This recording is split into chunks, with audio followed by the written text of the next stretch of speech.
So the tear film being the first refractive surface that we encounter from the air, it's so valuable for us to have a super smooth tear film and corneal surface.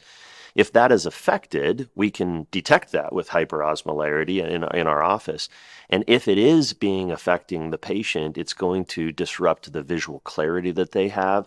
In some studies, it could be as bad as even having a grade 1 or a grade 2 cataract.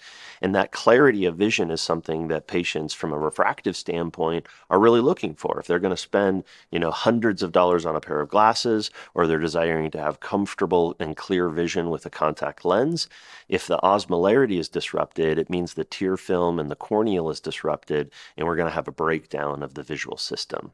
Hyperosmolarity on the corneal surface damages the front surface. And so when you have a hyperosmolar state, you wind up with light scatter.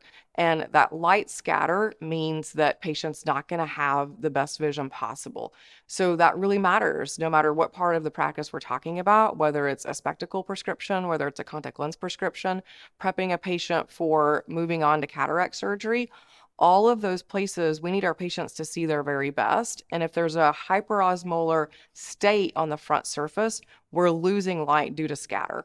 Hyperosmolarity and osmolarity testing go from the dry, esoteric world to more of the mainstream clinic these days, right? And why is that? Well, it's in pursuit of the happy patient, good outcomes. We used to think of that as 2020, but we know we have that smaller subset sometimes that is 2020, but they're unhappy, 20 unhappy, right? Why is that? We know the literature now points to things like light scatter.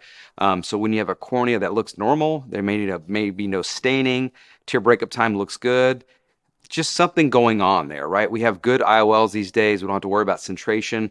When there's things going on with hyperosmolarity, we can catch that and identify things like light scatter that really help to pinpoint why some of these patients are unhappy, even though they're 20/20.